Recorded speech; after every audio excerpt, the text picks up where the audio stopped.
রাজবাড়ীর গোয়ালন্দে নুরাল পাগলার মাজারে হামলার সময় পুলিশের গাড়ি ভাঙচুরের দায়ে করা মামলায় ৫ জনকে গ্রেফতার করেছে পুলিশ। গোয়ালন্দ ঘাট থানার ভারপ্রাপ্ত কর্মকর্তা মোহাম্মদ রাকিবুল ইসলাম আটকের বিষয়টি নিশ্চিত করেছেন। গ্রেফতারকৃতরা হলেন শাহিন সর্দার, আফজল সর্দার, হিরু মৃধা, মাসুদ মৃধা, এনামুল হক জনি ও অপু কাজী। শনিবার এই ঘটনায় ৩,৫০০ অজ্ঞাত ব্যক্তির বিরুদ্ধে মামলা করে পুলিশ। শুক্রবার গোয়ালন্দ উপজেলার একটি দরবার শরীফে শত শত মানুষ হামলা চালায় এবং নুরাল পাগলার মরদেহ কবর থেকে তুলে আগুনে পুড়িয়ে দেয়। এই ঘটনাকে কেন্দ্র করে নুরাল পাগলার অনুসারী ও ইমান আকিদার রক্ষা কমিটির ব্যানারে স্থানীয়দের মধ্যে সংঘর্ষ হয়। এতে একজন নিহত ও সাংবাদিক সহ অনেকে আহত হন। দর্শক, এই বিষয়ে আরো বিস্তারিত জানাতে আমাদের সাথে যুক্ত হচ্ছেন সহকর্মী মেহেদী হাসান।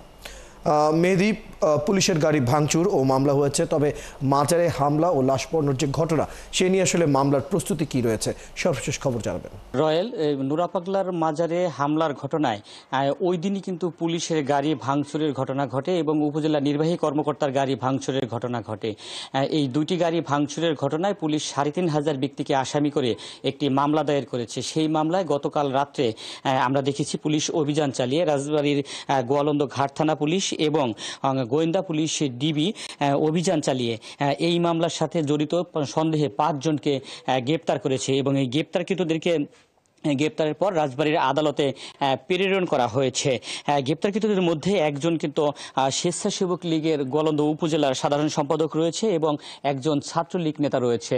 রয়্যাল, আপনি জানেন যে গত শুক্রবার এই রাজবাড়ীর গোয়ালন্দ উপজেলার নুরাল পাগলের মাজারে তৌহিদি জনতা তার মৃত্যুর পর তার কবর দেওয়াকে নিয়ে যে উত্তেজনা ছিল, সেই উত্তেজনার এবং হামলার ঘটনা ঘটে, ভাঙচুরের ঘটনা ঘটে এবং অগ্নিসংযোগের ঘটনা ঘটে। এই ঘটনায় ওই দিনই কিন্তু একজন রাসেল মোল্লা নামের একজন নিহত হয় এবং শতাধিক ব্যক্তি আহত হয়। সে রাসেল মোল্লাকে গতকালকে রাত্রে তার মরদেহ দাফন করা হয়েছে তাদের পারিবারিক কবরস্থানে। পাশাপাশি এই ঘটনার সাথে যারা জড়িত তাদেরকে গ্রেপ্তারের জন্য কিন্তু মাজার কর্তৃপক্ষের পক্ষ থেকে একটি মামলা করা হবে বলে আমাদেরকে রাজবাড়ীর গোয়ালন্দ ঘাট থানার নির্বাহী কর্মকর্তা জানিয়েছেন। এবং যে একটি নিহতের ঘটনা ঘটেছে, সেই নিহতের ঘটনায় হয়তো বা আজকে একটি মামলা দায়ের করা হবে। পরিবারের সাথে নিহতের স্বজনদের সাথে গোয়ালন্দ ঘাট থানার পুলিশের কর্মকর্তাদের সাথে কথা হয়েছে। তারা জানিয়েছেন যে আজকে হত্যার ঘটনায় একটি মামলা হবে।